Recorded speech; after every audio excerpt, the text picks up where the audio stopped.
Hello everyone, and welcome back to the channel. Today we're diving deep into one of history's most fascinating and debated topics. We're going to explore the intriguing connections between a specific verse in the Book of Revelation, the infamous number 666, and one of Rome's most notorious emperors, Nero Caesar. It's a journey that combines history, theology, and a bit of ancient code breaking. So, grab your thinking caps, and let's get started. First, let's look at the verse the user mentioned, Revelation 6 verse 16. It reads, "They called to the mountains and the rocks, fall on us, and hide us from the face of him who is seated on the throne, and from the wrath of the Lamb."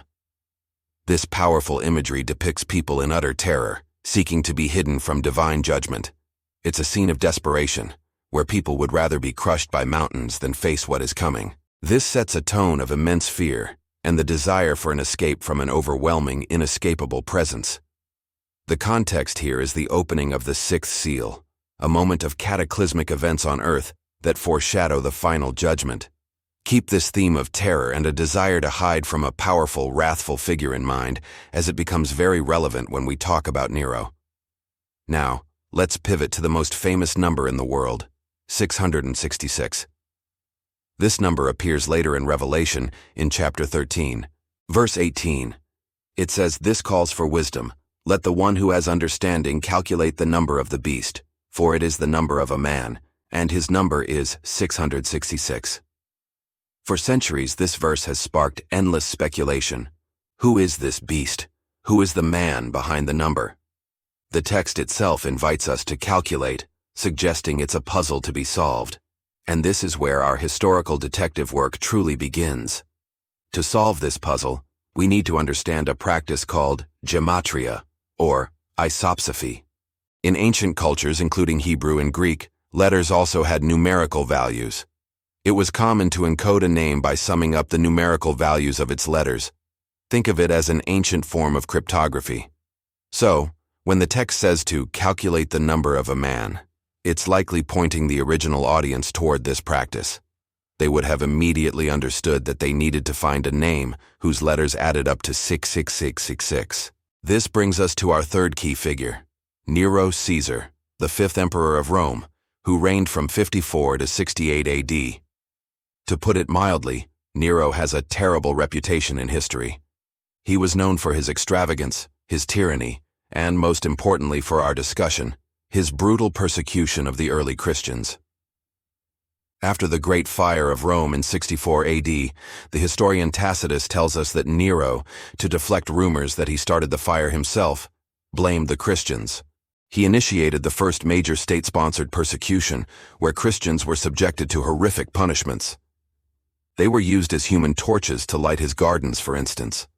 For the early Christian community, Nero was the embodiment of evil, a monstrous figure of immense power who inflicted unimaginable suffering upon them. He was the ultimate enemy. So how does Nero connect to 666?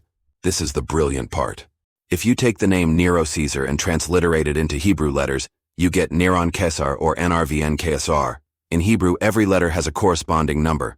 If you add them up, Nun, 50, plus Resh, 200, plus Vav, 6, plus Nun, 50, plus Kof, 100, plus Samek, 60, plus Resh, 200. You get a grand total of, you guessed it, 666. This is a stunningly precise match. For a first-century Jewish Christian audience who were suffering under or had just survived Nero's reign, this code would have been a clear and powerful indictment. The beast wasn't some far-future abstract entity. It was the very man who was trying to destroy them. Now some of you might be thinking, what about other spellings? That's a great question, and it actually strengthens the case. Some ancient manuscripts of Revelation have the number of the beast as 616, not 666. For a long time, this was seen as a simple scribal error. But what happens if we use the Latin spelling of Nero's name, Nero Caesar, and transliterate that into Hebrew? The name Neron becomes Nero, so you drop the final nun, which has a value of 50. What is 666 minus 50? It's 616. This variation isn't a contradiction, it's a confirmation. It shows that whether you were using the Greek-Hebrew spelling or the Latin one, the calculation still pointed directly to the same person, Nero. The author was making the point so clear that it worked in multiple languages spoken throughout the Roman Empire. So, let's tie it all together. What do Revelation 6:16, the number 666, and Nero Caesar have in common? They are all interconnected threads in the narrative of early Christian persecution. The terror described in Revelation 6:16, the desire to hide from a wrathful figure, perfectly mirrors the experience of Christians trying to escape the wrath of Emperor Nero. They were literally hiding in catacombs and hidden places to avoid being captured and killed. The wrath of the Lamb in the verse is the divine counterpart to the earthly wrath of the beastly emperor. Then, the number 666 in Revelation 13 serves as a cryptic, smoking gun, a coded identifier pointing directly at Nero as the human representation of this beastly, anti-God power on earth. The author of Revelation, likely writing during or shortly after Nero's reign, was sending a message to his persecuted audience. It was a message of both warning and encouragement.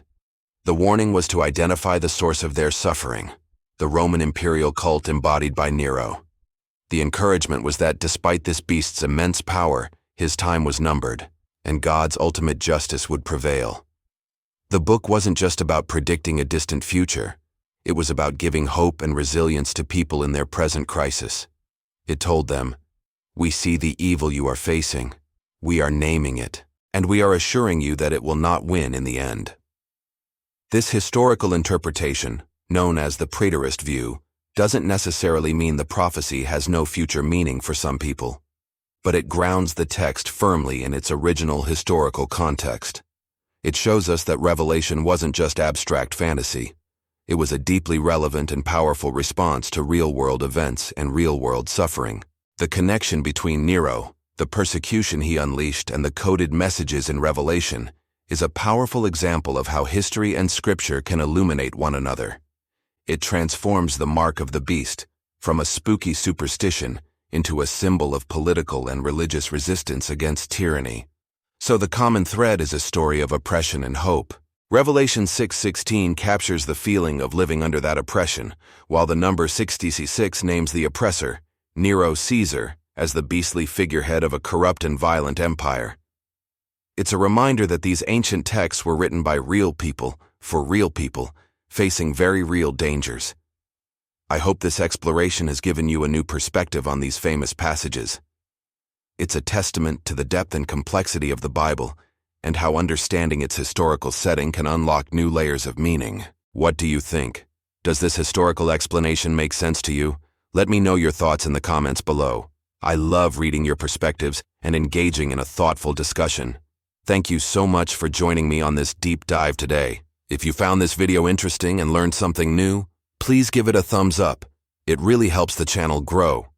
And if you haven't already, consider subscribing and hitting that notification bell so you won't miss our next exploration into the fascinating corners of history and faith.